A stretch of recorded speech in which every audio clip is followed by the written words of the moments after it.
Fancy lad. Fancy lad. Fancy Podcast. Fancy lad. Fancy Podcast. Gonna talk to my friends. Gonna share a Fancy thought. lad. Gonna have a laugh. That's what I thought. lad. Fancy lad. Fancy Fancy lad. Podcast. Fancy lad.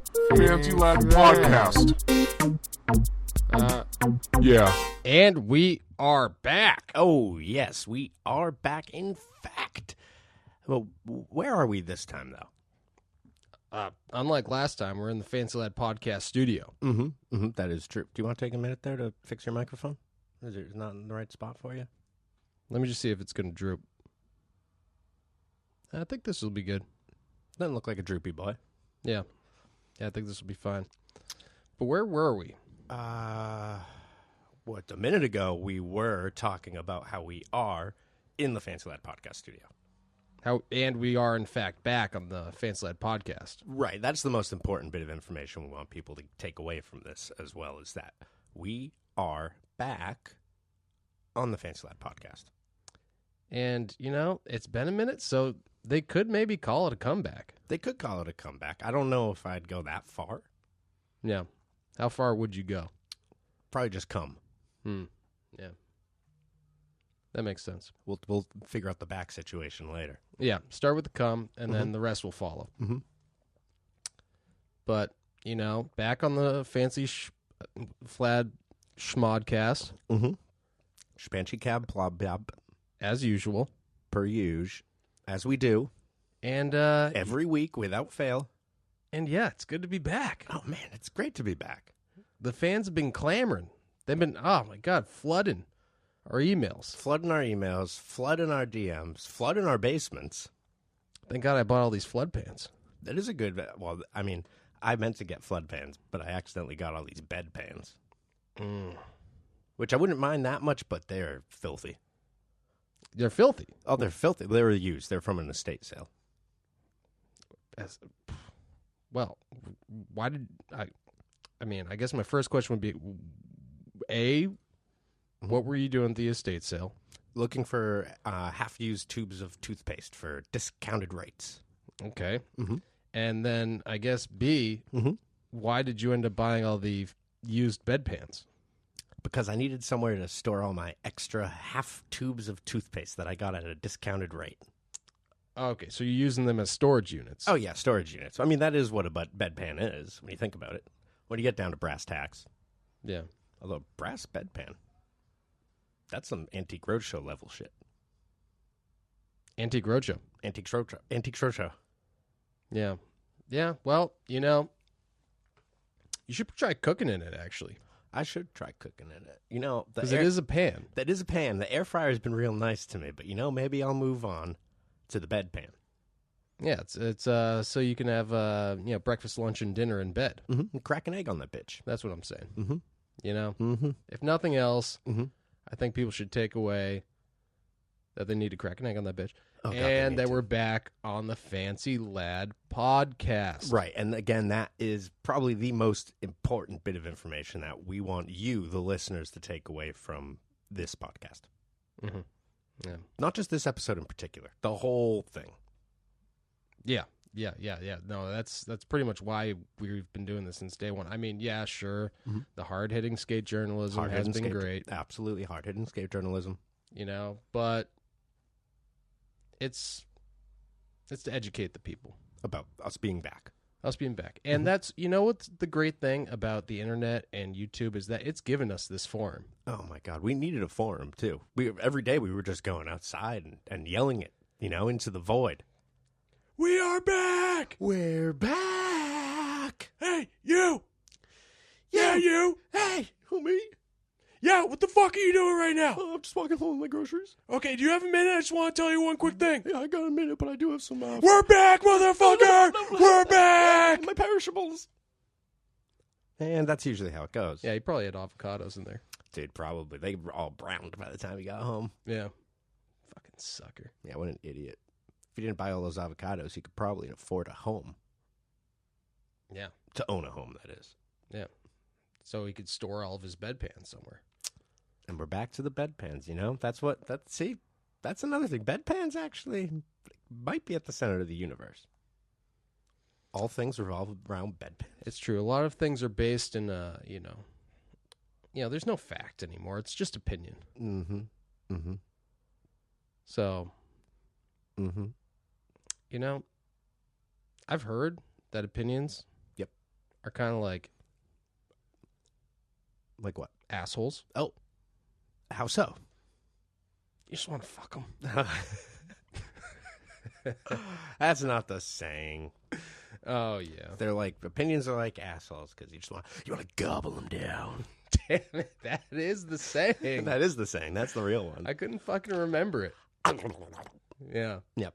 And then you have to do that. Mm-hmm. Mm-hmm. Mm-hmm. We all gobble them. We're a couple of goblins over here. That's the rest of the saying. Mm-hmm. And that's where the term goblins came from. And we all think they don't stink. Right. Yeah. Oh, yes. Yeah. So we love opinions? I think so. Opinions are like assholes in that we love them and we want to eat them? Yeah. I think that's it. And I think that's, I think we should just try to find a guest with such strong opinions just because I like them exactly how I like your assholes? Yeah, just extra strong. Extra strong. Yeah, that's what I was going to say. Toit opinions. Yeah. Mm-hmm. Just you could, snap a chopstick in there or something, Oh, ouch. Yeah. That would Splinter City. Yeah, let's just say something like popsicle or something. A popsicle? Yeah. Yeah, I could snap a popsicle in there easy. Popsicles aren't that strong. All right. Well, so yeah, we need to find a guest that has just such strong opinions, I feel like. Mm-hmm. And one that maybe has found a forum as similar as our own to voice their said opinion. So, I mean, before we do, though, you know what? I'm just a little rusty because we haven't done this in a while. Yeah. Rusty boy. Let me just crack into a fucking... Oh, dude. Yeah. What the hell was that? Dude, I don't know if you've heard of this, but it's actually a Mad Perf sesh. Oh. Brought to you by Clown Shoes Beer. And hold on, there's a little something underneath. Let me dust that up. And Fancy Lad Skateboards. Oh, my goodness. Wait a minute. A collab beer with Clown Shoes and Fancy Lad? What? Oh, my God. And, dude, we're both on the can. Oh, that is insane. That's crazy. But are there monsters fighting in the background on the can? Yeah, there's Godzilla and fucking Iron Man. Dude, that is crazy. Why would they be arguing? Probably because Robert Downey Jr. is a fucking dick. Yeah, that's probably has something to do with it.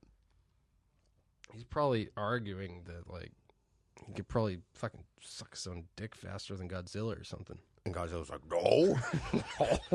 no one sucked dick faster than Godzilla. Yeah, and he's got a little Yoda in him, you know? Yep. So, yeah, and it's a delicious beer. And I think everyone should go order some off of clownshoesbeer.com, quite frankly. Damn. You know what? I might order some off clownshoesbeer.com while we're looking for that guest. Yeah, it's a good idea. Why don't we go do that? Dude, hell yeah. Yeah. Ever since the bank repossessed our home, I've had to cut down on how much money I'm spending on craft beer. Daddy, who are you talking to? No one, son. Go back to bed. Okie dokie, if you say so. That's why I started buying cans of Liquid Death Mountain Water. Liquid Death Mountain Water. Okay, Daddy, you're definitely talking to someone. And don't try and act like we haven't had this conversation before. Crispy, if I have to tell you to go to bed one more time... I'm going. Liquid Death Mountain Water is the most refreshing way to murder your thirst. And it comes in a cool 16-ounce can, so you can help reduce plastic pollution and feel like a big boy while you're doing it. Oh, wow, that is a cool can. Let me see, I want to try it. Oh, okay, that's fine, Crispy. It's just water, so it's safe for babies. Oh, it's so spicy. I want some more. Okay, that's enough. Give Daddy back his thirst, murderer. No, I want it. To learn more about Liquid Death and where to buy it, visit www.liquiddeath.com or visit us on Instagram at Liquid Death. Yeah. And we are back. Oh, we are back, and that was a fantastic break. Oh, my gosh, just one of those breaks you dream about. And you know, my break dreams have been becoming lucid lately. But we'll get into that. We'll get into that on the Break Dream podcast. Or the spinoff with the Lucid Break Dream podcast. Yep, also part of the Fancy Lab podcast multiverse. That's right. You know, we're building an empire over here. But enough about that. You know, let's introduce our very special guest. Mr. Gifted Hater himself. Oh, boy. Joa. Hello. What's up? Hey, welcome to the podcast. Yeah, thanks for having me on. Yeah, thanks. I'm going to say thanks for being on. Yeah. This is kind of a premiere episode of a new season, if you will. So this is a big deal. Oh, you guys been on a break, I hear.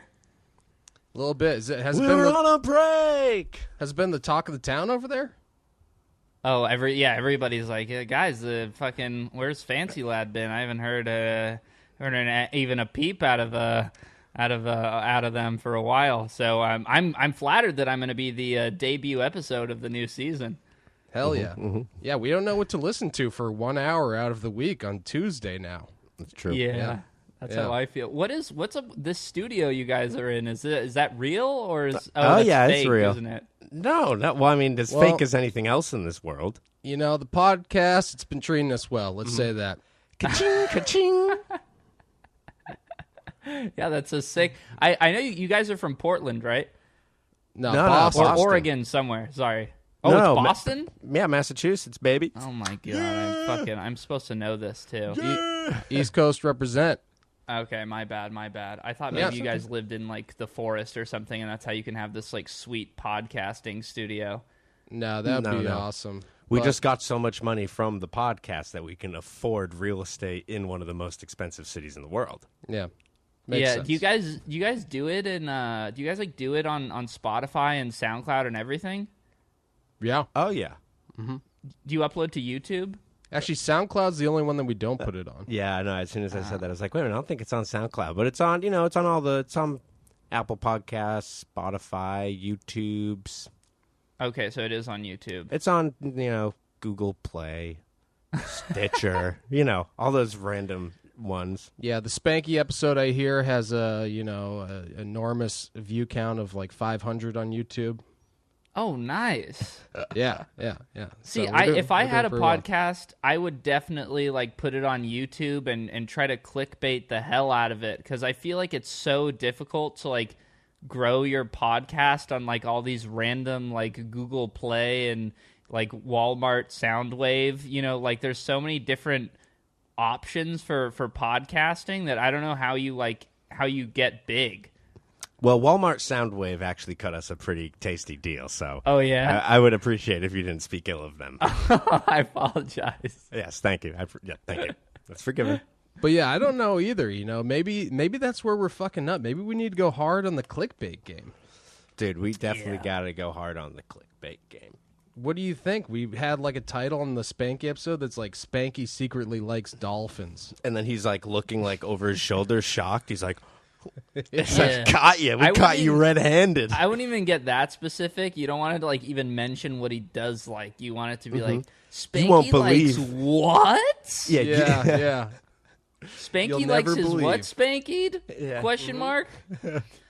But I'll tell you, I get this is what I get a lot, and because most of my YouTube videos are like, I guess, pretty long form. I have so many like people emailing me. I don't know from what country, because sometimes the English is a little sketchy. But basically, what they want to do is they want to turn like all my YouTube videos into YouTube Shorts. Do you guys know what that is? No. Well, it's basically YouTube is doing TikTok stuff where they'll do like, I don't know, like 10 to 30 second videos, and then they have their own like YouTube Shorts section. So people want to take my videos and then chop them and then put them into that. And maybe that they seem very adamant that it's a winning strategy when they're proposing it to me. So maybe that's what you guys should be doing, is chopping your podcast into YouTube Shorts segments.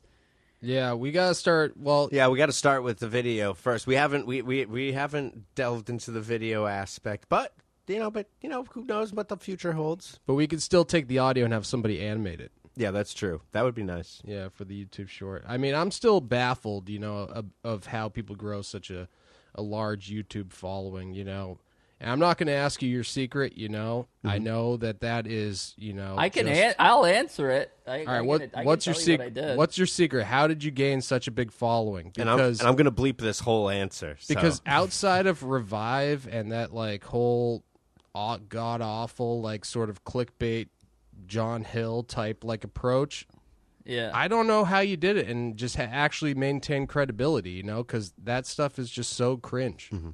Well, I think everybody like kind of mutually agreed upon that, and so that was like kind of my. I saw their business strategy as like being horrible, like just shameless YouTubers, and that had been like what most of like skateboarding YouTube was. And that was my blueprint for what not to do. Like, and I was obsessed with not marketing myself in a way that I thought was like super cringe. So basically what I did was, and this is going to sound contradictory, but I made a bunch of TikToks. I had a TikTok page, and I actually like tried hard, and I like it was during COVID, and I thought the stuff that I was making was actually funny. I have no idea what I would think about it now, like making skits, like skateboarding skits at my house by myself. I'd probably hate it. But that's how I got like followers initially, is by doing that. And then whenever I like sort of reached arbitrary amount that I thought would be suitable to like launch a YouTube channel, because I think it's very difficult to just start and just raw dog a YouTube channel and expect people to click on it. I think it needs like a little bit of a push. You get, you know, like maybe a couple hundred people are going to be there in the beginning, but that's a lot easier than I think than starting from zero. I think that starting from zero on YouTube, unless you really, really know what you're doing, is exceptionally difficult. So I already had a couple people, because that's what TikTok is good for. It's good for being discovered, because the algorithm will actually show your stuff to people that have no idea who you are. YouTube doesn't really do that as much. So that's how I got started anyway. And then I think that skaters liked me trying to not do the YouTuber thing, because that's all that was out there. So basically I wanted to be like the opposite of like the current skateboarding YouTubers, like an anti skateboard YouTuber. And I kind of waged a war for a little bit there against them, I think. Yeah. So the TikTok though, that was more skit oriented, because what you do now is more, I would say, a journalistic approach or a criticism of skateboarding. Yeah. So it wasn't actually the same content though? Yeah, no, not really. I mean, it's funny.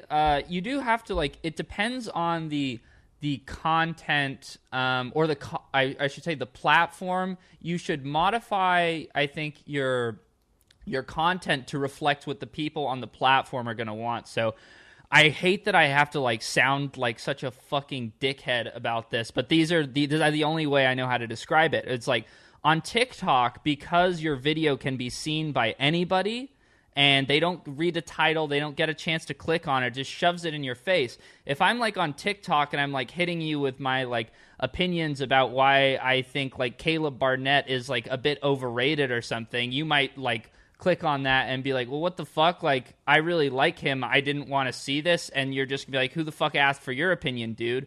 But if you go on YouTube and you see like 5 skaters that I think are overrated, and you can see my channel, you can see my subscribers, you can see my views, then it's like, okay, this is like, I agreed to click on this video. I kind of know what I'm getting into. So for TikTok, I did like skits and silly stuff, because basically I think taking yourself seriously on TikTok has like a 5% success rate. Most, like the vast majority of stuff on there is just shit posting, because I don't think most people that even go on TikTok that want to watch like 10, 30, 1 minute videos, 10 second, 30 second, 1 minute videos, even want to be like hit with like some try hard opinion. They just want to like sit on the toilet and laugh for a second.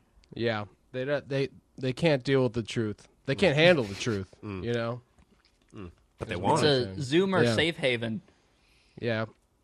I was thinking about going on TikTok. Everyone was against it for some reason. There's just such a, even though there's millions more views, there's a stigma that's like, Yeah. This like teeny bopper social media that is just so lame that it ruins your credibility. But, you know, it's just a forum like any other, you know? Agreed. Yeah. I don't think it matters. It really doesn't matter. I don't think where you put your stuff, it just matters whether or not you're annoying, you know? Because if you're annoying on YouTube, you're annoying on YouTube. And if you're annoying on TikTok, you're annoying on TikTok. You know, if you don't want to be annoying, then don't be annoying. Right. That's sound advice. Hey, you know what I really appreciate about the whole page too, the whole Gifted Hater brand is that, you know, you're not anonymous. I love that, you know, because everyone can hate on the internet, comments, meme pages. Everyone doesn't have the balls to show their face, you know? And I think it helps, obviously. You can't really do it and be a part of the skate industry, which I think is really smart of you, knowing that, like, you aren't chasing after, like, a pro board or something, you know? Because you can't be like, yeah, buy my board, and then be having this harsh criticism of all these other people within the industry that are, you know, actually selling a shit ton of boards. Right.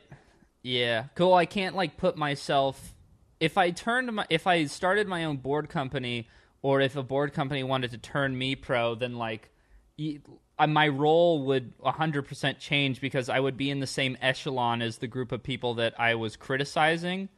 And obviously I'm not as good as any of the pros, so it would kind of be like, what the fuck is this guy's deal? Everybody here is better than him. So I totally wouldn't do that. And I've had some offers to do some industry stuff. Like I got some guy this dude at Vans asked me if I wanted to do this like commentary event for the US Open, and I thought about it, and I was like, it might be kind of fun.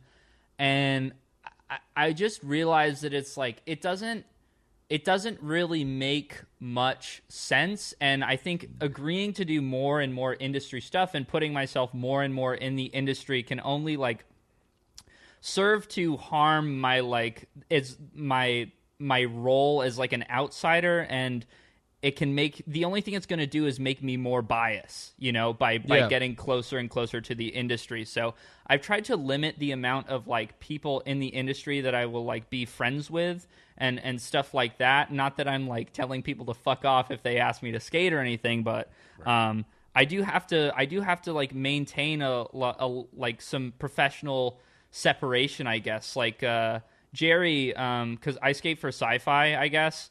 Oh, nice. Yeah, he asked me. Our friend works for Sci-Fi in a sense. He's their filmer.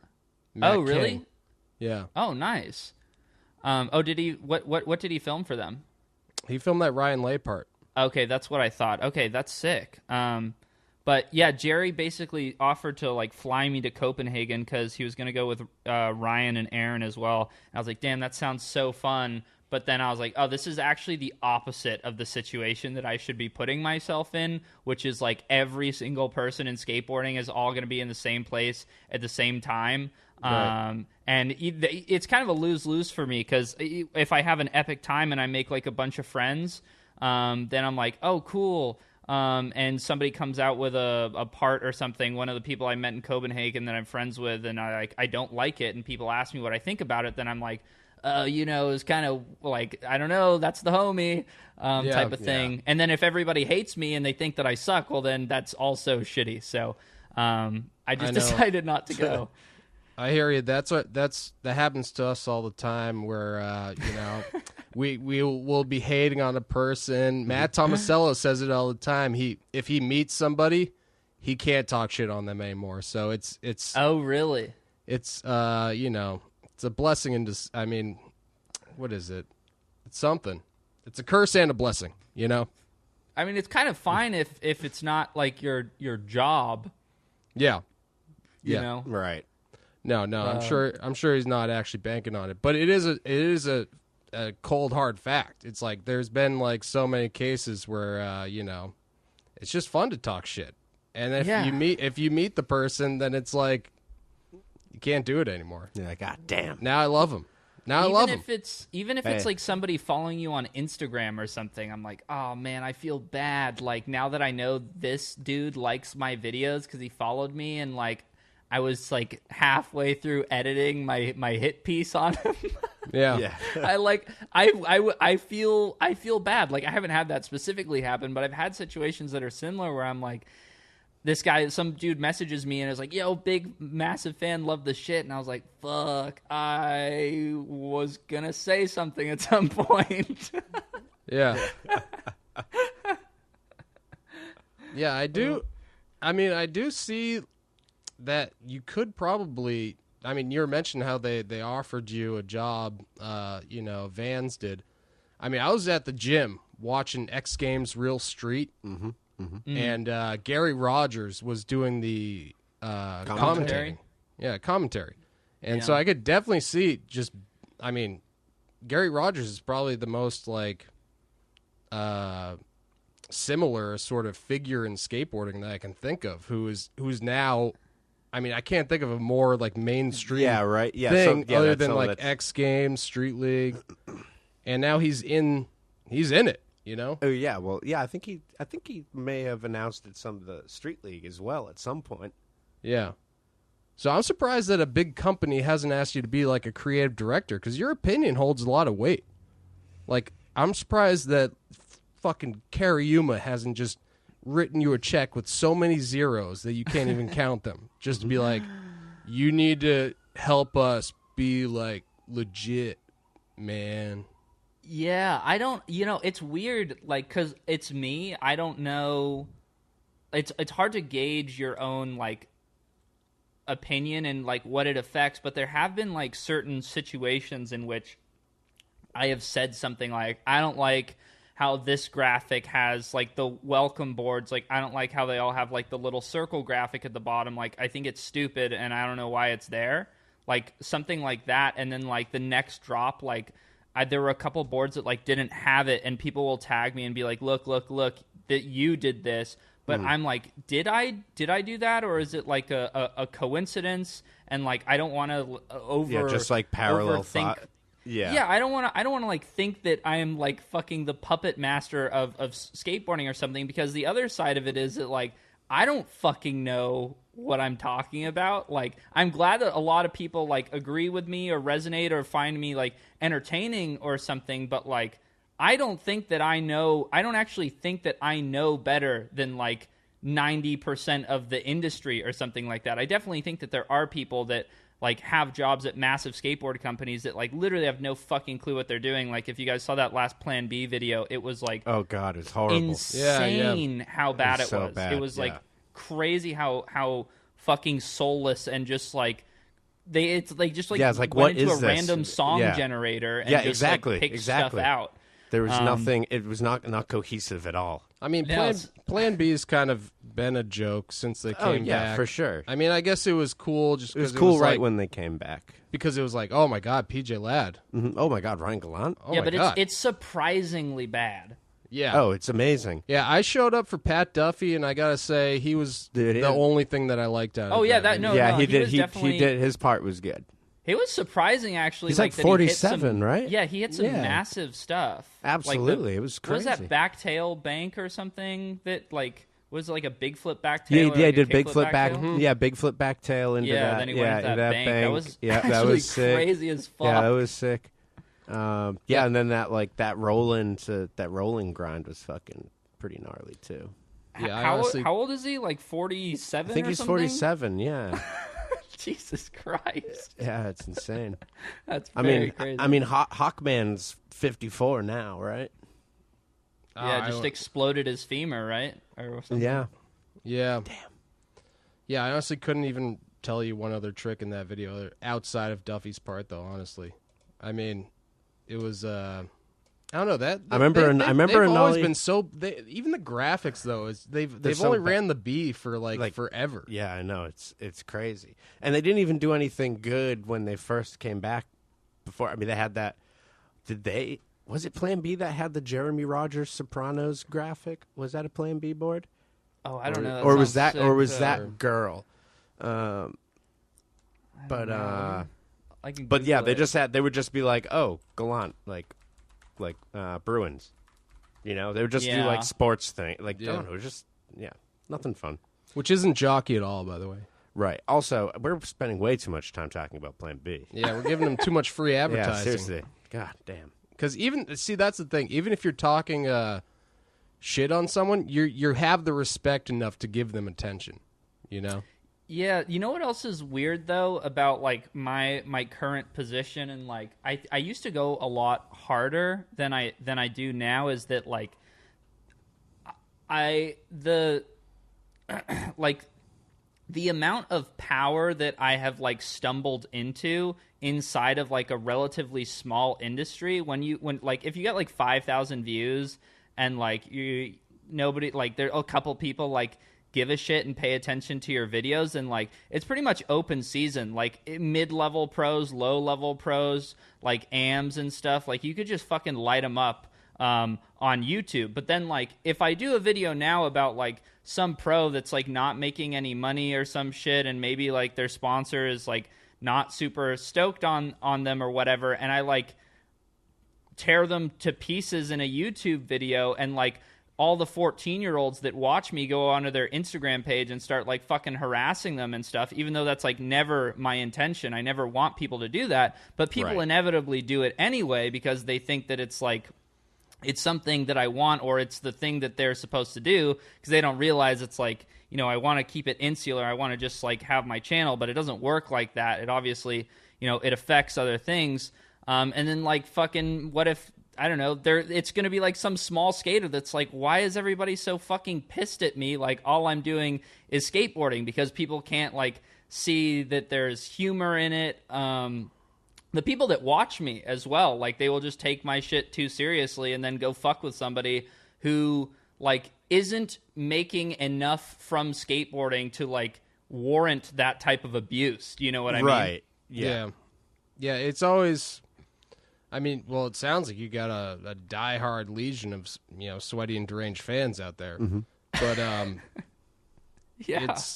it's Dude, ready to at your will to do your bidding. Yeah, I mean, you're a true, you know, bully pulpit, you know.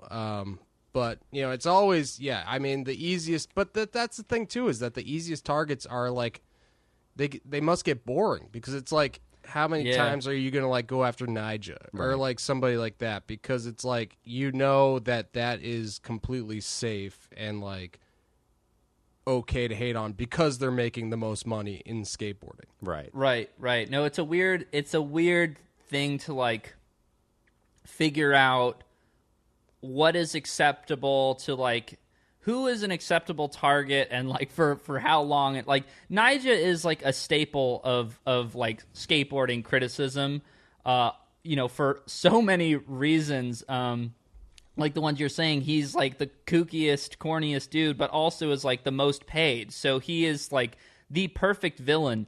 And I think as long as people are like saying things that are not the exact same thing as people have been saying for the past 5 years about Nija, then it's like fine to keep making fun of him. It's just not funny if the same joke is repeated like every single fucking time. So I'm happy to cover Nija when he like does something like new. weird, crazy, and He's got funny, some new like content, yeah. Yeah, if he has like a new Halloween costume that is funny or some shit like that, I'll totally cover it. But it's like, I'm not gonna like go scrape the bottom of the barrel for the Nija stuff.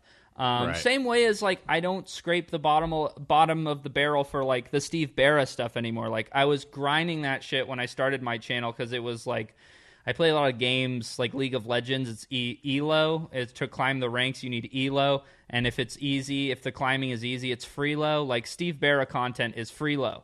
Well, that makes sense, because he's just so eager to engage. Yeah, I have a video of him right now talking shit on me, and I haven't even done anything with it yet, because I'm like, this is it's just sitting there on it's this juicy piece of meat waiting for me to just throw it on the grill. But my motivation is not that high. Where did he release that? Oh, it's not him. It's him at like some event, and like some kids are talking to him, asking him questions about me, and I think he says something along the lines of like, he's on his like fucking pastor mode, Scientologist pastor mode. He's like, you know, a guy like that, he's failed at every single thing in his life, so he feels the need to lash out at everybody around him, which I think is a pretty funny way of looking at it, being like, it's totally impossible that I could be doing anything that people might disagree with. Everybody that is a dissenter just must be fucking miserable. Yeah, you should review his movie of 16 Sips. Oh, I've heard that. I haven't seen it, but I've been dying to ever since it's been they played the trailer at the end of CKY2K. Oh, you know what? I should watch that. Yeah, I mean, I'm surprised I haven't yet too. It's got that Leo Fitzpatrick from Kids in it. It's something to keep living for. Just like the just keep donut on the treadmill. Yeah. One day I will watch the Steve Barra movie. Exactly. I remember, like, back in the day, I emailed Steve Barra because in William Spencer's part, he ripped off one of Fisk's tricks, and I was just irate and just it was total joke though. Like, but he wasn't picking up on the least bit of sarcasm at all. I was like, when he offered to bring us to have a skate at the barracks, I was like, I will now refer to you as Care Barra from now on because of the selflessness of you that you've expressed. And I don't know, he just like ignored it all, or he didn't get it. He's really an anomaly. You gotta love it. It sucks because it would be so sick too if he like kind of did have a sense of humor about it, which I think he is maybe starting to develop a little bit. Like the Battle at the Barracks finals night, like it was tough to tell. It was like, is he starting to understand a little bit, or is he actually just fully losing his fucking mind? Yeah. One or the other. I don't know if you guys watched that, but I missed it. Okay. Who the fuck was there anyway? Fucking Burberry and fucking Kid from Kids or some. I mean, mid-90s or some shit. No, I don't think that gentleman, that young boy, made it quite that far. But it was like Sewa Kotrev, this Kariuma kid, Tyson Peterson. And then the kid that won it is this guy from Scotland or something named Jamie Griffin, who's just like a cracked out flat ground skater. And then P-Rod was supposed to go, but he got COVID, and then Chris Cole replaced him and phoned it in. He phoned in his game of skate? Yeah, he's like, I just landed a fakey tray flip. This kid Jamie, oh yeah, very good. The kid Jamie Griffin, who ended up winning, can't do 360s on flat, and so Chris Cole was doing 360, and you just do 360 power slides, and they just didn't say anything. They're like, all right, I guess that's fine. And Chris Cole was like, okay, if you guys are fine with it. He didn't even pop his tail. He didn't try to just do the 180 pivot. It was like a sort of back 180 to like full power slide type of thing, and some of them were like 360 pirouettes. Just unacceptable stuff. Yeah. So it sounded like it might have been like a Gareth Stair 360, something like that. Damn. I know. I gotta catch up on my barracks. Ever since they moved to that app or whatever. Oh yeah, that was a problem. Caffeine TV. That was a huge problem for me. No, the kids were not happy about that. I think there was a problem with the iPad compatibility. So all the iPad babies were like, "What the fuck is going on with this thing?" They couldn't get their Battle at the Barracks hit. So the event was a little bit of a disaster, I think. Yeah, I mean, it might be a smart. I don't know if it's actually smart, but I get what they're trying to do. They're trying to just like monetize their shit. Yeah. So like, they can actually make more money off of it. I mean, I always want to, even though it doesn't really make sense, because it makes sense for you to monetize your shit because you're coming out with a video every week or something and getting a lot of views. But like, I take a year or two to make a video, and it's like, oh, what am I going to monetize it? So for once, instead of putting it on Thrasher just to get like fucking $200 out of it, it's like stupid. Now, well, also you're like, if you make a skate video, it's also an ad for products. Right. Like, so, I mean, I occasionally will sell t-shirts or something, but like my job is entertainment, you know, the final product is the video itself.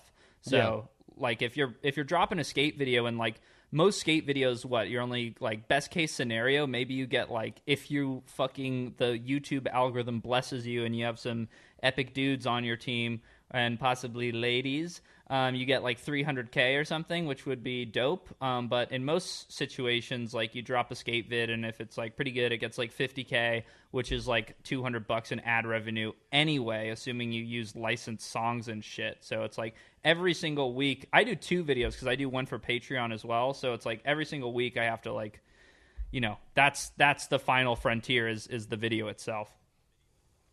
But Yeah. I'm pretty lax on the ads on YouTube. I don't do like mid-rolls or anything unless I collaborate with somebody and I need to pay them.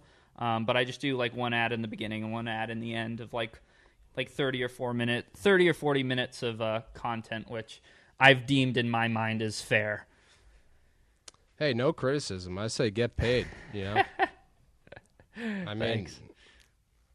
it's a tough game out there, so I say do it however you can. Yeah, I But- mean, it's tough to get paid and not be annoying about it. Right. That's the I know. tough thing. But I think that if you purposefully are not annoying and people like you, then they will find a way to give you money. Yeah, yeah. I mean, the Purposefully not annoying. I know we gotta look into that. Can you write that down? I'm Actually, gonna write that down real quick. Yeah, no, there's something about your content that I think speaks with a lot of people that, you know, I mean, I know for myself, it's like I listen to your stuff and I'm like, oh, okay, I'm not crazy. Me and my friends are not the only ones thinking all of this, you know? Yeah. So Yeah. it's just some sort of, you know, some serotonin gets Right. released when you just realize that fact, you know? Yeah, I think it's a big thing that, like, because the skateboarding industry is pretty small, and like the past like entertainers or whatever, like Ted Barrow or like Weck or like Gary Rogers, people like that who are supposed to be like these speakers of truth and like an industry of people who are like silenced by their sponsors or, you know, whoever's funding them, because that affects this other guy that you're on the team with, so you can't say Yeah. anything about him. You know, the chain of the grapevine, the chain, blah, blah, blah, blah, blah. So nobody can say anything publicly, really. And it's like the people I think that do have are so few that can say anything that, like, I think people get obsessed with them, so they burn out like pretty fast. And like I'm just trying to figure out how I can not burn out, and I kind of, part of me like wishes that there was somebody else who also like was not in the industry that could sort of like say whatever they wanted, because I do think it's it's very true that you do want to feel like you're not crazy. And that's literally why I started doing what I was doing, because I was like, there's like nobody who just says their honest opinions about skateboarding. And now, like, seeing a lot of the industry, I completely understand why. But the industry has like a way of like kind of pulling you in and using you and then like silencing you. Like we were talking about Gary Rogers earlier, and it's like he's still doing his thing, but he's not like, he's on Thrasher, you know, and Yeah. when he does say something about somebody, he's like kind of nice about it and doesn't really say anything like that's that crazy directly or anything like that. He's pretty like, oh, you're crazy, just kidding though, like that kind of thing, you know? No, it is a way of just saturating the content. I mean, but people, it's because people all like you at first because you're like doing this thing that's so radical, subversive, and different. And then after a certain point, I think a lot of people are like, well, I actually want to get paid from this. But that's what the good thing about you is that you have your own support group. So Yeah. you don't even need that, is the thing. So Yeah. That's why I've said no to like all industry stuff, is because like the people that pay me to do what I do, It's like they pay me to like not be paid by Spitfire or something. Do you know what I'm saying? Like if I take my money from my fans, then I can do this as a job and I can do 2 videos a week, and I don't have to make sure that I don't say anything naughty about, you know, any of the 800 people that Spitfire employs.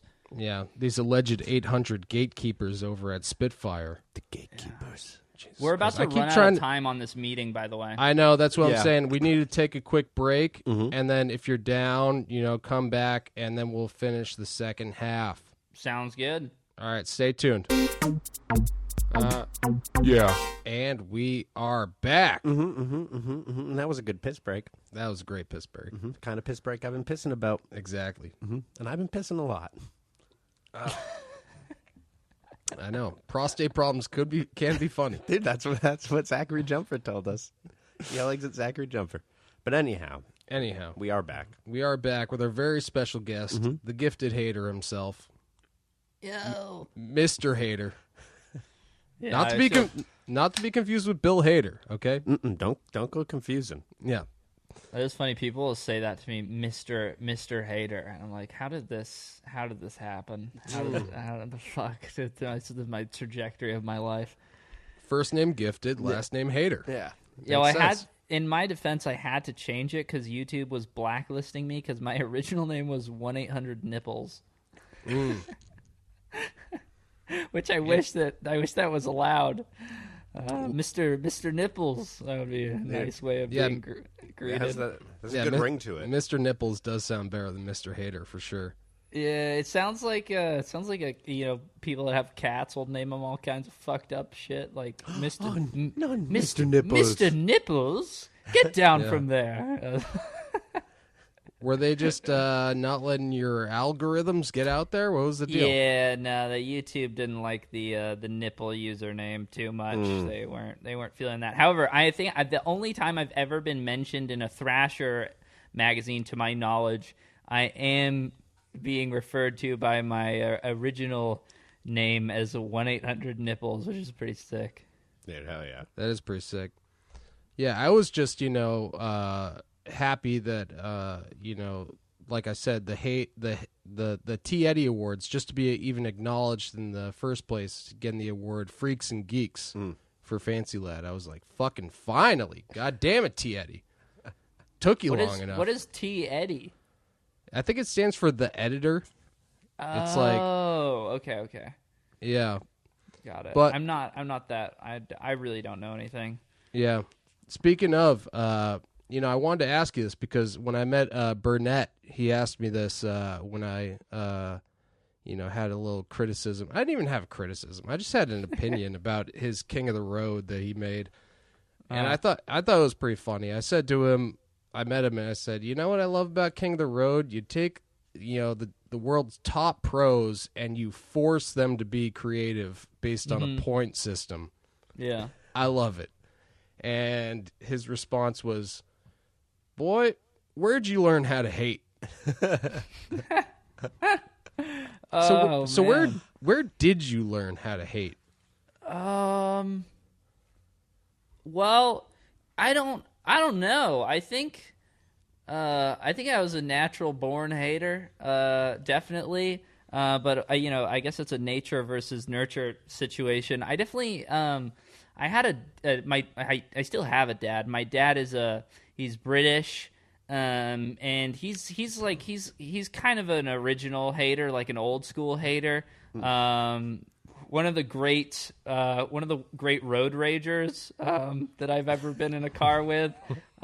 He's a proper hater. He's very intelligent with his criticisms of things, and he's very funny. Obviously, the English accent is like a pretty significant advantage to most people, but for most Americans that hear him. But yeah, I think I probably drew a lot of inspiration from him as like being kind of a a moody, like, single dad. I think a lot of things pissed him off a lot, and especially my friend group as well. Like, we were just into like hating on things, that was just what we always liked doing. And I just have, decades of practice at turning my nose up at stuff. And I think, there's people out there that think that haters are, awful and they don't contribute anything. But I think that, having haters is a valuable asset to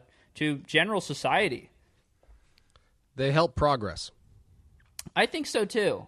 I think so too. And if you can be receptive to haters, like I have some haters, I read my YouTube comments. I see the people that are upset with me, and I read what they have to say, and I try to take as much of it on board as I can. But that's another thing. You gotta know the difference between a good hater and like the just schizo posters that are down there. I've got this guy that's been hate watching my videos since I fucking started pretty much, and he always leaves a fucking crazy comment. And for a while they were like kind of worrying me. I'm like, am I bad? Am I like a bad person? But no, this dude just has like the most epic hard on for me. And he's always commenting some nutso shit. What's the most common hate that you get out there? Well, I'm going to be honest, it used to be a lot more than it is now, which I think is probably a combination of the fact that like I'm relatively established at this point, and I'm also, I think, a little bit more responsible with my verbal poison than I used to be. Or at least I know how to package it a little bit better at this point. But usually just like, who the fuck is this kid sitting in his room who decided that he gets to like decide what's cool and not, which is obviously like totally, baseless. It's like it's YouTube, The people who watch me decided that I get to do this, or else they wouldn't show up. So it's sort of like a democratic situation. But yeah, I mean, that's the most common one is like, who's this corny white boy on a webcam who thinks he knows what's up. That's pretty much it. Seems like petty jealousy, if you ask me. That's good.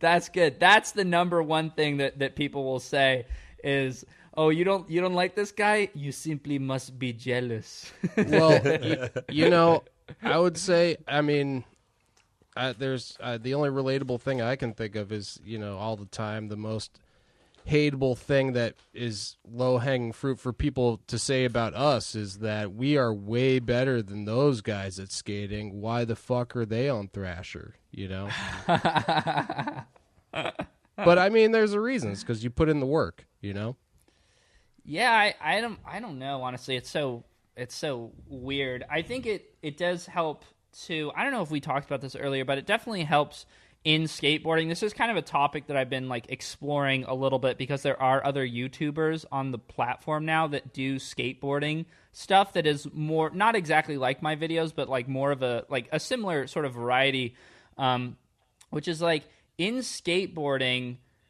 what do you have to prove about yourself in order to be like taken seriously as like a commentator or as a voice of opinion in the skate scene? Because I know there's a lot of skaters that are basically like, if you can't prove that you can skateboard, then why the fuck would anybody listen to you? And like, I don't believe that you need to be good to be taken seriously in skateboarding, but I think that you have to have been around skateboarding for a long time, and you have to care about it, which is ultimately like kind of redundant, because I think that if you have paid attention to skateboarding for a long time and you do care about it, then that'll be reflected within like the quality of your own opinions and your observations. So I don't know, I don't think you have to be good, but like I think that if you want to make videos about skateboarding and put yourself out there as having an opinion when people have been like, fucking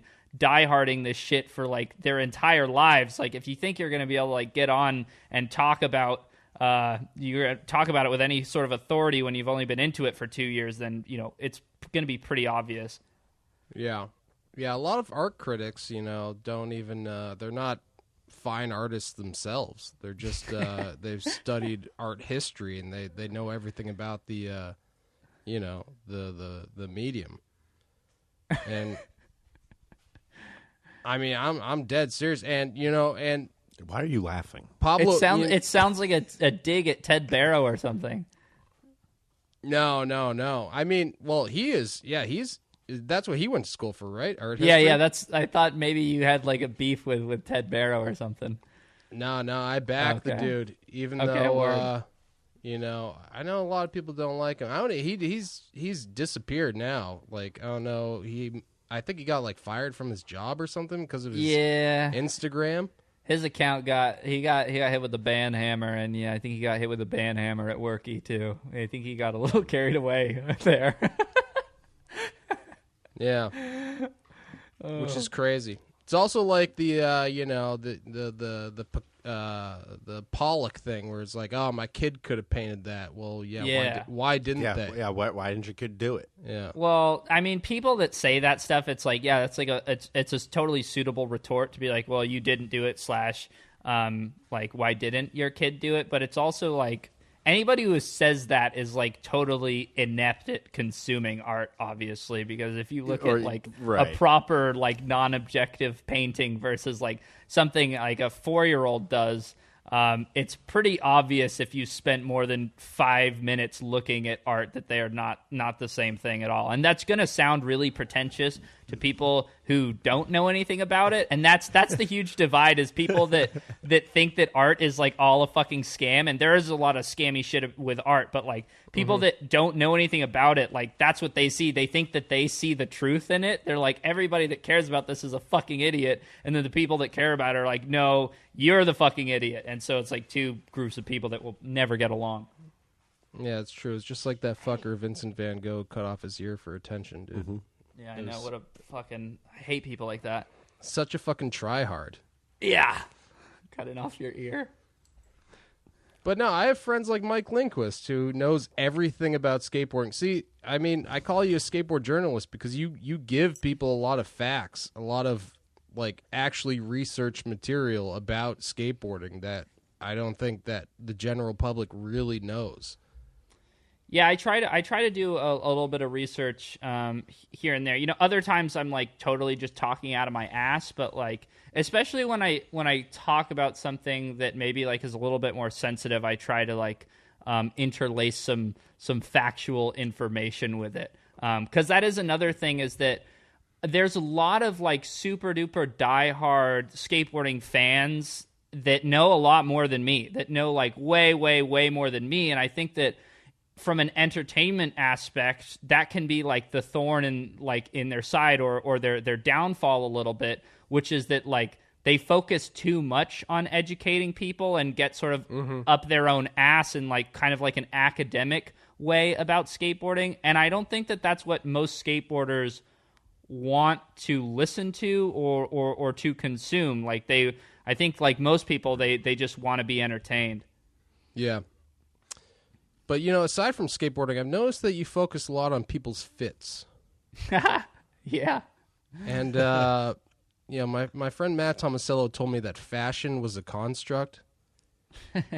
He would say that, wouldn't he? He wanted me he wanted me to tell you that. But I don't know if you can trust him that much, because he also said style's a construct, which I don't really believe in. I think that the thing about that is, and this is going to sound maybe like kind of a cop-out, is that somebody like Matt Tomasello is like obviously so focused on like the act of like skateboarding and creating like some absurd monstrosity of a trick that there is no time for anything other than like, kickflip underflipping like a bike chain mechanical system dark slide, to fakie, like whatever it is that he's doing. Like there is no time for anything other than that. There couldn't possibly be any time for other than that, or anything other than that. So obviously he thinks that, but then again, this is the cop-out, is that is kind of a style in of itself. Having no style is a style. And you could I guess you could go round in circles about that forever, but I mean, if you're going to talk, just think about it from my perspective. Whether or not I actually believe that style is important, like your fits, I could be lying this entire time. If I'm going to sit in front of a computer and watch fucking skateboarding videos for who knows how long I'll be doing this, I'm going to need to talk about something that's happening on screen. And one of the most prevalent things that's happening on screen is the clothes that the person is wearing. So whether or not it's important to you personally, that's entirely up to you. However, as somebody who has to be entertaining and has to fucking have some sort of commentary on the thing that's happening in front of him, I think you can understand why I, reference fashion so much, even though I don't know anything.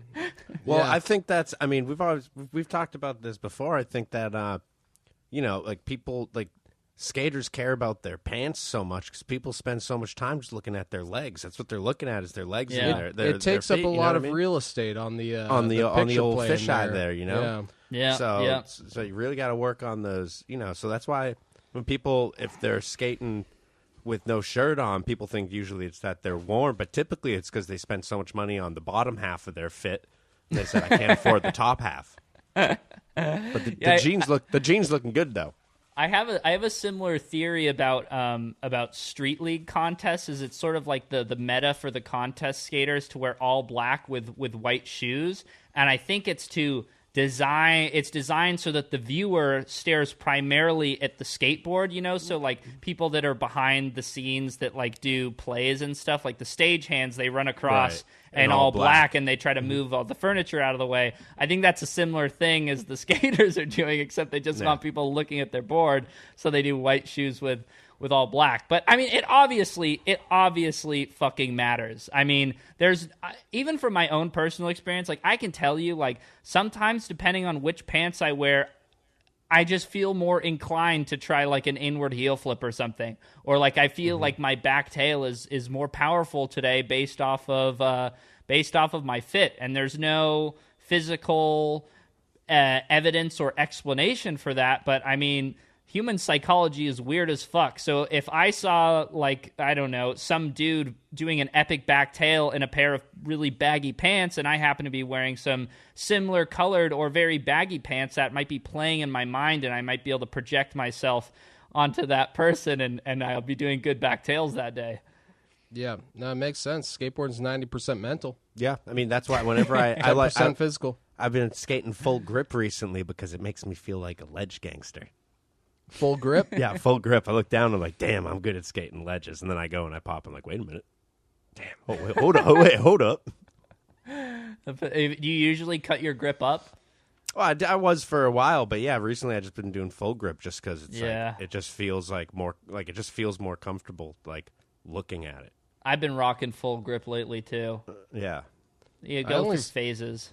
I was going to say, I used to hate looking down at my board with full grip, but now I started doing it just because I've been breaking so many boards. You're not wasting all that time. I'm getting so sick of taking all this energy to put a grip job when I break the board the next day. He's not even cutting the grip loose from the roll. He's just skating with the roll flopping behind him.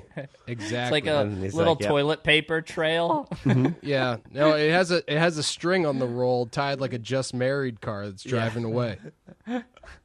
Yeah, usually I think the dudes, like I worked at a skate shop with a dude like this, but the guys that spend like 4 hours on their grip tape are the dudes with like shaped boards that like are fucking like chronic early grabbers. Yeah. They're changing a board once a year. I was going to say, they're never going to break their board. So yeah, you're going to want to be looking down at that for a year at least. Yeah.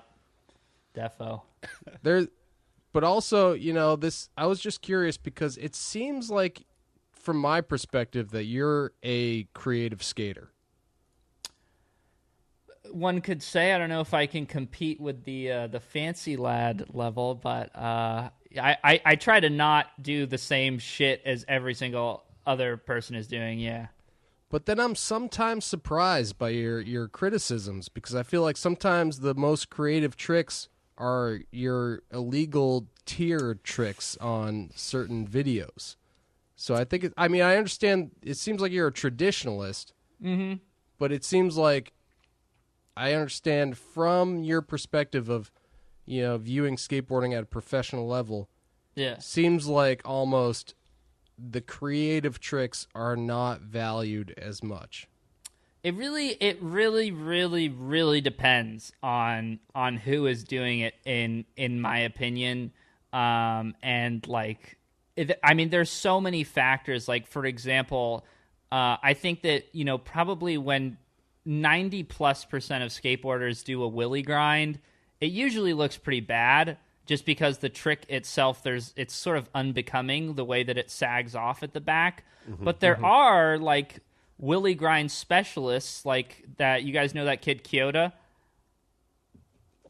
The short guy, he's Asian. He skates in New York City. I was going to say, is he the one who did the willy grind on that out ledge? Yes. Yeah, in New York? Yeah, Yes. yeah, I know the one. He just has a special skill for willy grinds, and it might be that he's kind of shorter and he wears like baggy jeans, and like there's just something about the visual of it that is pleasing, and it is cool, and he's got like kind of a weirder trick selection. So it all makes sense in context. I think there's very few people that can do a willy grind that is like as legit as the way he does it. But then there could be like another guy that does a willy grind, and I would hate it. I mean, there are guys that do willy grinds, and I hate it. So it is like definitely on a case by case basis. But yeah, I mean, I get what you're saying, definitely. But it honestly, the only answer I can give you is it just like it super duper depends for me. Yeah, yeah. I guess it first stuck out to me because I met Nick Garcia, and I said, "Oh my God, it's my new best friend, Nick Garcia." I met him on Etney's trip that they were taking. And then he did that gorilla lift over the picnic table, and I was yeah. And I was like, "Oh my God, this is one of my favorite tricks in this part. I can't believe you did that." And then you were like, "Yeah, no, I don't know about this gorilla shit over this picnic table. This isn't gonna cut it." And I was like, "My brother in Christ, I thought we were cut from the same cloth." Yeah, I mean, I can't hit it 100% of the time, of course, but I think that like, you know, a trick like that is just like, it's you really what you're looking at is like, you call it like a gorilla lift or whatever it's called, because it's literally like monkey strength, you know, like you just like grab onto the sides of it. So like a trick like that, I would almost qualify, or I would think about it as like a stunt. It's like impressive in that it's like so incredibly like off the wall and kind of random, but in terms of like the way that it looks, I don't think that there's anything like flattering or particularly graceful about like the sides of somebody's shoes like curling over the edges of a skateboard trying to like jump over a picnic table. So, you know, it's all subjective. I think that one just was a little bit on the ugly side to me. And sometimes the other thing is that like I can appreciate how probably insanely difficult that is, but I also do have to be entertaining. And in terms of like entertaining content, that is just I mean, that's a sitting duck for a joke, you know? Yeah. I'm impressed they didn't focus his board when he landed, honestly. Yeah, it was it actually is like, if you do want to focus your board, I'm sure you guys know that, but like the heels in the center is by far the easiest way to do it. Yeah. Going down double balls. Absolutely. Oh, yeah. Well, they go straight up to your legs. That leaves the rest of your body there, you know? You don't want to do it with your toes. Yeah. Yeah, all the power, like right in the center. Yeah, you're totally right. Yes. Yeah, I mean, I guess we were just, you know, we're always valuing over here. If there's an NBD, even if it doesn't look as good, we're like, that's more valuable to us than somebody just mindlessly doing the same tricks that everybody else is doing all the time. You know? Yeah. I can definitely I can empathize with that. But the other thing, I think that Nick Garcia part in particular, it was like there was some stuff about it that I really did like, and then there were certain things that I think that like he got in his own head a little bit about trying to be creative, you know, because I already did like a review on the part, but like when it comes to creative tricks, I think that they're justifiable as long as they can be like executed with like some degree of finesse. You know, if you're doing creative tricks but they look like shit, then in my value system I'm just like I don't really care that much if you're super creative but it makes my eyes bleed. That's just, you know, my value system. I don't really, you know, care. about like quadruple kickflips if they look horrible. No, I hear you. You know that bar for aesthetics. Except don't let Jeff One Song hear that. But no, I like the Sodi guessing, and I really like the 2021 actual Gifted Hater awards. But I noticed that you didn't have an actual Wody in there.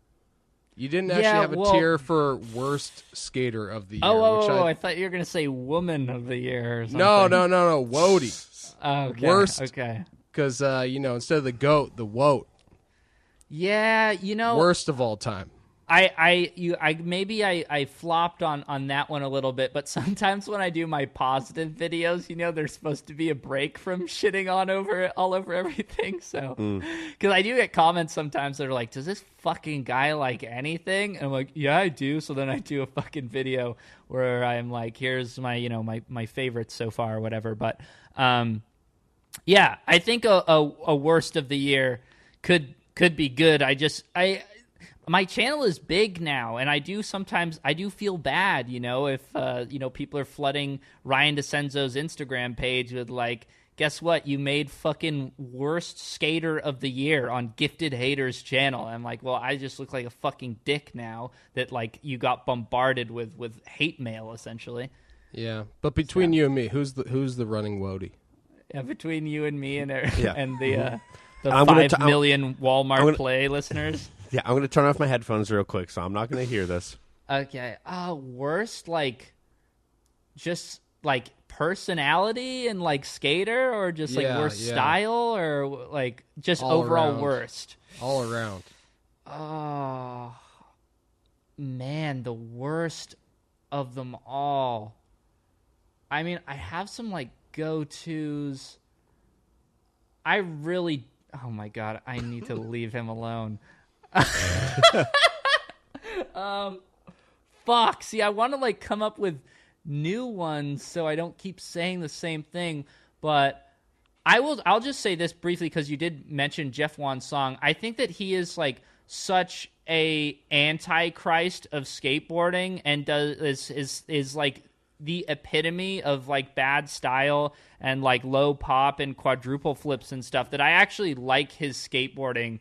Because he is he's basically the representation of all skateboarding sins amalgamated into one individual. So I kind of fuck with him for that reason. But in terms of the worst, I really don't like. Oh, Cody McIntyre is pretty horrible. Elijah Burrell's pretty horrible.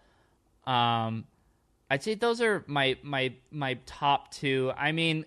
Right off the top of my head, I really just hate how self-assured Cody McIntyre is, while also just doing the worst combos ever that are not even hard. A lot of what he does isn't hard, and he pushes around on his board like he's got a fucking 6-foot cock, and it's just dude, you just fucking kickflip manualed your way from one quarter pipe to the other.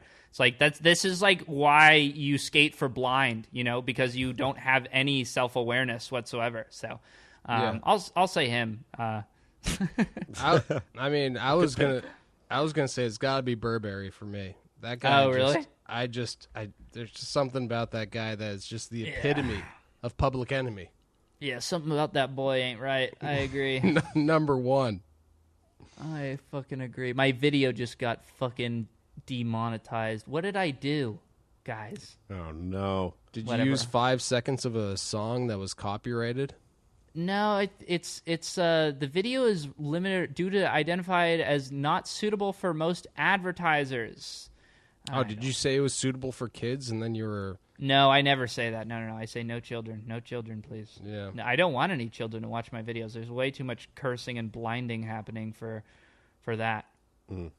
But yeah, they've been going kind of ham on the removing the ads, and what they do is over there at fucking Google, the geniuses, is they automatically make your video not sustainable for ads, and then some shithead watches it by hand a week later, and then once it's already run its course in the algorithm, you get your X amount of views, which you could have been making money off of, then they're like, oh no, we were wrong. Actually, the robot was wrong. So you've been reinstated, but then there's about, 400 views left on the fucking thing. So you make 9 cents. Yeah. Not that anyone gives a shit about my YouTuber problems, but yeah. Hey, I mean, we every time we stream on YouTube, people send us money into the chat, and we don't know if we've been getting it or not. I checked, and I can't find it anywhere. Really? Where does it go? Where does the digital money go? And that's why we got you here on the podcast. Yeah, We need yeah. to know, where's our digital money been going? Because I want that $20. Yeah. Quite frankly. Yeah, no, I'm pissed. I get it. I do some stupid podcasts with my friends, and we have to make like a Canadian bank account or something because some dude in Canada sent us money with like a weird service. I'm like, this is a disaster. How has this not been figured out? So you had to open a Canadian bank account to get money from that guy. So we you have haven't done it. I was going to say, so you have a secret podcast. Oh no! And you said it was stupid.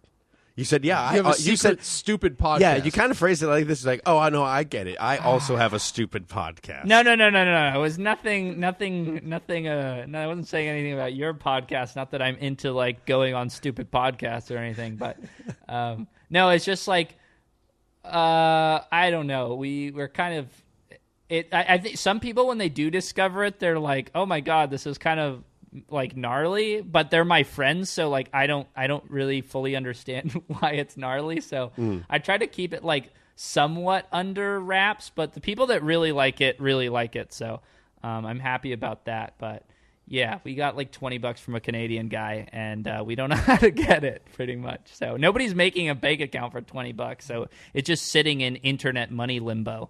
Yeah. That's pretty cool. Have you ever thought about asking Steve Barrett to just do like an interview with you?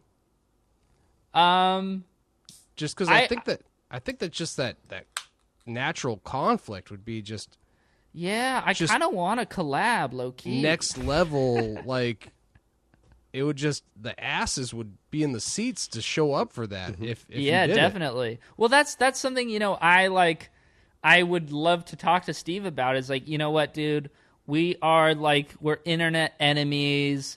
I'm the Joker. You're Batman. Yeah, if Batman was Scientologist, then yeah. But we need each other. Though I agree, we do need each other. And I'm like, dude, like if you put me in Battle at the Barracks, like you already have an influencer section. Do you know how like horny everybody would be for that? Like that would. And that's the problem with the Barracks is they're not making those kinds of decisions. They're playing it too safe. Get the psychopath with the YouTube channel, get him in the arena. That'll get this is all about making money at the end of the day, right? We need clicks. We need clicks. Yeah, what do you think is going to get you clicks? That's going to get you the fucking clicks. So put me in, Steve. Clicks and comments, Fucking Burberry. Tons of comments. I can't believe this is happening type of shit. So yeah. Well, I can't wait to see what's next for the gifted hater. Yeah. Oh, that little timer popped up again. Oh yeah, our little buddy is back, and you know what that means. How'd you know that was like an unwritten sign off? Yeah, so I can't wait to see what's next. Hey, we'll let you go. But I'm sure you have a million questions for us. Yeah, where's Matt? Oh, he's probably nestled all snug in his bed, just wearing his old Navy clothes and just thinking about how much he's a big fan. Okay, I will say that. Yeah. But that's the one thing he does not like. He does not like people with not that he doesn't like people with he just doesn't think it's necessary at all. He just thinks it's like shouldn't be a part of skateboarding. Skateboarding. Clothing or clothing. They're two whole separate things, That's interesting because the people that do have that opinion are very steadfast about it, which I think just indicates that there's like a massive like philosophical difference about the way that they view skateboarding, which is like I like skateboarding, for every little ounce of juice that it's worth. And if I started ignoring outfits, I mean, I'm I'm leaving so much on the table. So not an option for me, but it's definitely working for Matt. So I'm happy for him. He's probably at home just jumping on his trampoline with his skateboard with no trucks and just having the time of his life. Oh man, probably staring at the stars. Yeah, every time he does a backflip. But there they are. But yeah, he's a big fan. He was so pumped when I told him that you were going to be a guest on this podcast. So he'll be listening. Sick. So What's if you up, want to Matt? talk any shit about him, say it now's the time to do it because you got 4 minutes. I don't have shit to say about Matt. Honestly, he's dope as fuck. He's probably like maybe it's the best IG clipper in the game. Probably. I don't think anybody does it on the gram like Matt. And not I don't even mean that in a condescending way, but like, I mean, if there are just certain tricks that like the Instagram universe will go haywire for, and that's pretty much like anything Matt does. Yeah, it's true. That's crazy. He'll not post for like months and then post and then it just blows up instantly. See, his whole thing is that he's all about just posting the clips and just having. He thought the podcast was a mistake at first because now he actually really likes it. But at first he was like, I'm all about the Heath Kirchart mysteriousness. You don't say anything, and you just let your skating do the talk, baby. Yeah. Yeah. I mean, that's a good way to go about it if you're Heath Kirchart, for sure. Yeah. But most of us aren't, so. Yeah, that's true. I need to get on camera and talk out of my ass to be a relevant human being, but I would definitely do it like Heath does if that was an option for me, but definitely not. We have to get all vulnerable and tear at people's heartstrings, that's what we do over here. Yeah. But like I said, time's running out, so I just want to thank you again for being on the podcast. I had a great time. This is sick. This is sick. Thank you for having me on. I love getting on a pod and drinking a Mountain Dew and shooting the shit with the boys. That's what I'm saying. Hell yeah. All right. Thanks for having me, guys. This was super fun. Thank you, and have a great evening. I will. I'll send you guys that audio as soon as I get off. Thank you. And if we're ever in California, we'll hit you up. Maybe you'll go out and play some skateboarding with us. Ooh. Would love to. All right, I'll see you guys then. Yeah. Hell yeah. All right. Bye. Peace out, Joa. Later. Bye. Oh, God, that was great. Hey, you know what? That was great. I know who we were going to find. Could have found anyone. They call him Gifted Hater. They call him Gifted Nice Guy. Gifted Nice Guy who's our new best friend. Gifted Nice Guy, new best friend. Hater. Last name Hater. Yeah. As we found out. Man, we just make so many new best friends on this podcast. Honestly, if it wasn't for the podcast, I'd have no friends. No, absolutely zero. Yeah. Me too. I was in the same boat. Yeah. Because we wouldn't even consider each other friends. No, that's just a bit for the podcast. Yeah. Said, hey, we got an idea. We go on the podcast. We're not friends. We try to get people involved in skateboarding. Yep. And we try to convince them to be our friends for 1 hour. 1 hour. Every week. Roughly. Yeah. Every week-ish. Yeah. And it's kind of been working out. It's been working out pretty well, honestly. Yeah. We roll pretty deep now. Yeah. I just I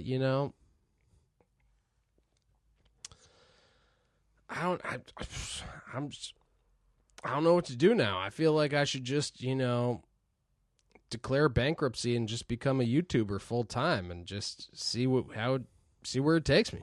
Well, Joe definitely makes it seem very easy. Yeah. He's like, you don't have to do much. All you do is show up and you talking to the microphone with a camera.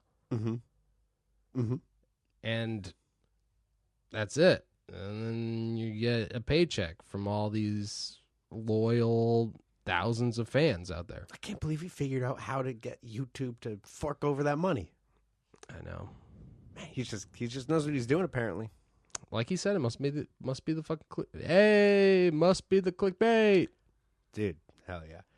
Yeah, that might be the gifted aspect of his name. Yeah, if you want to come and take a ride with me, smoke an L in the back of the green. Oh, why do I feel this way? Hey, must be the clickbait. Exactly. Yep, good song. It's a great song. And, for everyone out there listening, I would say go and subscribe to Gifted Hater and his Patreon. But no, I'm going to say subscribe to us. Yeah. And our Patreon. Yeah, and then maybe Gifted Hater, if you have any... If you have extra money. If you have extra money. I don't know what kind of, extra income you have, Yeah. Pocket money. Right. Exposable income. But we'll figure it out one day, Don't worry about us. We'll be just fine. Hopefully we don't figure it out on our deathbed just right before we die. No. I have got an idea.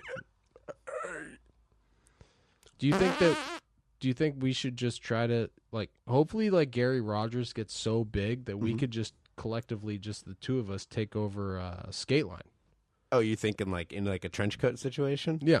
And people just assume we're Gary Rogers? Yeah. I think that actually could work. I'm thinking who's going to be on the bottom though? Who's going to be on the top? We'll have to switch off. All right, that's only fair. Every other word. Yeah. I mean, that makes the most sense to me.